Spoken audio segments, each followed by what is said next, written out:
सैयद सज्जाद खड़े मंजर देख रहे थे जब सारे शराबी जुआरी तमाशाई दुनिया भर के बदमाश लोग खड़े हो गए। ये मंजर सैयद सज्जाद से देखा ना गया।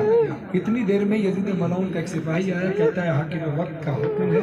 एक पर्चा दिया, उस पर्चे पे लिखा था कि अब तक आपकी फूफी अम्मा नाके पर सवार होकर आई थी।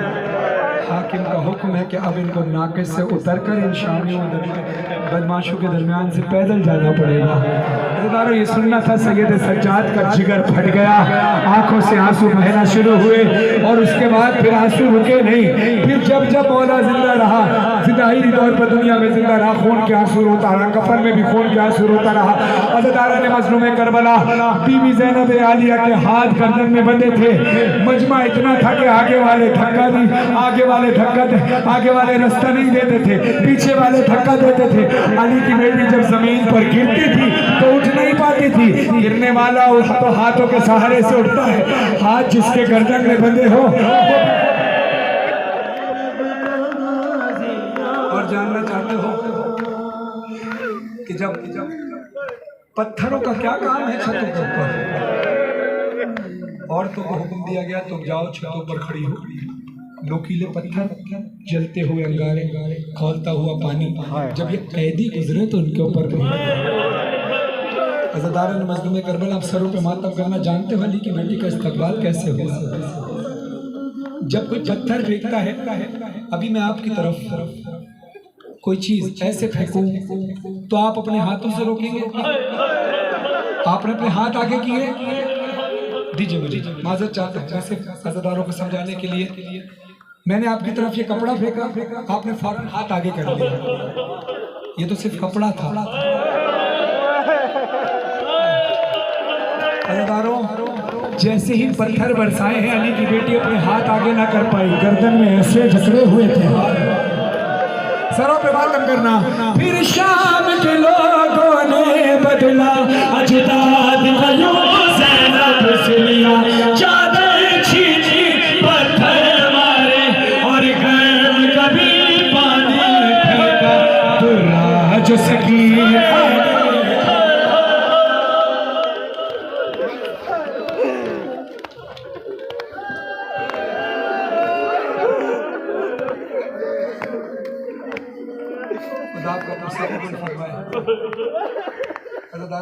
शुरू हो गया। तो सैयद सज्जाद मौला की जब शहादत हो गई, मौला बाकर लाशों के करीब गए। आप देखते ताबूत की शबी जब बरामद हुई होगी तो कफन पे खून के निशान डले थे। ये शबी होती है उस कफन की, क्योंकि एक आम कफन तो सिर्फ सफ़ेद कलर का होता है। ये मौला सैयद सज्जाद का कफन खून से रंगीन क्यों था? क्योंकि इमाम मोहम्मद बाकर अलैहिस्सलाम ने देखा कि मौला का लाशा कफन में भी खून के आंसू है। तो बाबा के लाशे से मुखातिब होकर इमाम बाकर अलैहिस्सलाम इरशाद फरमाते हैं, बाबा जिंदगी भर खून रोते रहे, शहादत के बाद भी कफन में खून रो रहे। सैयद सज्जाद मौला के लाशे से आवाज़ आती है, तू जो आहदे कफन दे विच नारो, मैं कुबा कर बाजार भूल मावा फुपिया दा भीड़ विच टुरना, मावा फुपिया दा भीड़ विच टुरना, मेरी अखियां अगों जो हटदा नहीं, तू जो आहदे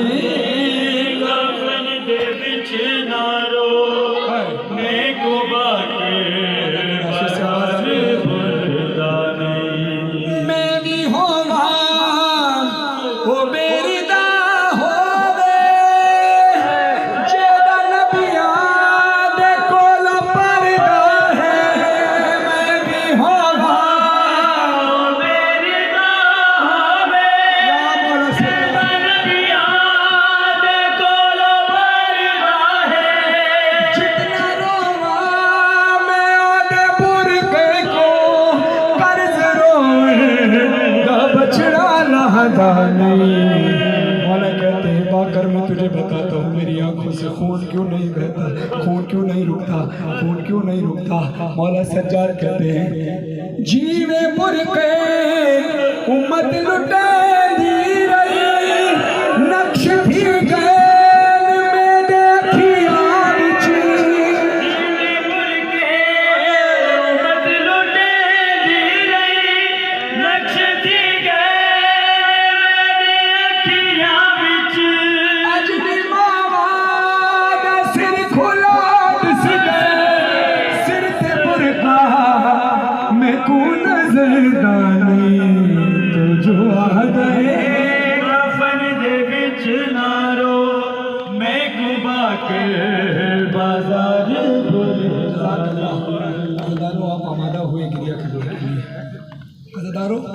सईद सज्जाद पर बड़ी मुश्किलात आई हैं।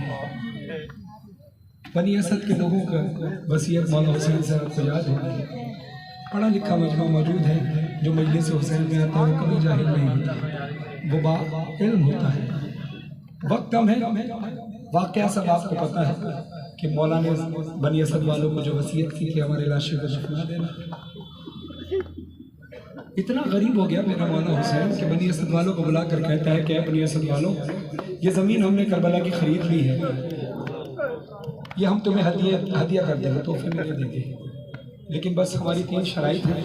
पहली शर्त ये कि हमारे लाशें यहाँ बिखरे होंगे, यहाँ कभी खेती बाड़ी मत करना, क्योंकि गुलशन ज़हरा के फूल कहीं ना कहीं बिखरे हैं। फिर मौला कहते हैं कि हमारे ज़बार जब आएँ तो उनको 3 दिन मेहमान ठहराना। अब मौला की गुर्बत शुरू होती है। अज़दारों मौला हुसैन कहते हैं बनी असद वालों, हमारे लाशें बेकफन पड़े होंगे, उड़िया लाशें होंगे, बेकफन लाशें होंगे, उनको किसी तरह दफना देना, कफन दे देना। कहा कि अब तुम जाओ अपने घर की औरतों को भेजो। बनी असद की औरतें आई तो मौला कहते हैं अगर तुम्हारे मर्द ये काम ना कर पाए तो हमारे कफन और दफन का इंतजाम कर देना। अज़दारों फिर आखिरी में इतना गरीब हो गया मेरा मौला हुसैन, कहते बनी असद वालों अपने घर के बच्चों को भेजो। जब नन्हे नन्हे बच्चे आए ना तो मौला हुसैन कहते हैं बनी असद के बच्चों, है नन्हे नन्हे प्यारे बच्चों, अगर तुम्हारे माँ बाप डर जाएं, हाकिम वक्त से डर जाएं, खौफ खा जाएं, किसी मजबूरी किसी वजह से ना आ पाए, तो तुम खेलते खेलते आना, एक एक मुट्ठी में खाक उठाना, हमारे लाशों पर। अज़दारों किस्सा मुख्तसर, मौला हुसैन की शहादत हुई 11 मुहर्रम को। मौला सईद सज्जाद चले हैं काफिला लेकर कूफे की जानिब।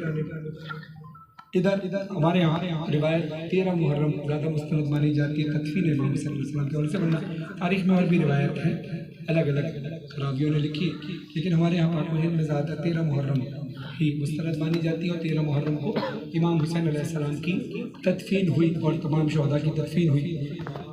अल्लाह का कानून है, शरीयत में है कि मासूम को गैर मासूम नहीं दफनाता, मासूम को सिर्फ मासूम दफनाता है। अब सैयद सज्जाद है कूफे में, इधर तदफीन है, तो बाहुक्म खुदा अल्लाह के हुक्म से मौज़तन मौला सैयद सज्जाद कूफे से करबला तशरीफ लाए। आपने अपने प्यारों को दफनाया होगा, आप सब मामलात शरई जानते हैं कि जब किसी को दफनाया जा रहा हो तो कोशिश की जाती है कि जनाजे के साथ, अगर जनाजे से लाश से खून निकल रहा हो तो उस खून को, जख्म को भर दिया जाए। कोशिश की जाती है कि दफनाने वाले को जब दफना रहे हों तो कोई और चीज़ ना उसके साथ रखी जाए, कोशिश की जाती है। बल्कि ये हुक्म है कि तलकीन पढ़ाई जा रही हो, जब दफनाया जा रहा हो तो जो जनाजा है उसका मुंह काबे की तरफ होना चाहिए। क्या होना चाहिए? मुंह, चेहरा ज़हन में रखना, अभी मैं आगे पढ़ने वाला हूँ। चेहरा जो है, ये चेहरा ये काबे की तरफ होना चाहिए। अब सैयद सज्जाद अपने बाबा को दफना रहे हैं, अब मंजिल क्या है, ये मुश्किल क्या है, ये अपने गिरिया करना है, सरों पे मातम करना है। फैसलाबाद के अज़दारों, आपने अपनी अज़दारी की इस रस्म को जारी व सारी रखना है। ऐ रोने वालों है घड़ी शोरश की, तदफीन हो रही है इमाम हुसैन की। कूफे से आए पहने जो सज्जाद बेड़ियां, तवज्जो रखो ना, माइक चल जाएगा, लाइट आ जाएगी। कूफे से आए पहने जो सज्जाद बेड़ियां, लाशे हुसैन की आंसू हुए रवा, हाथों को जोड़ कर किया बीमार ने बयान, बाबा तुम्हारी लाश को ढूंढूंगा, बाबा तुम्हारी लाश को ढूंढूं कहाँ कहाँ, अरे कैसे कफन दूं लाश को।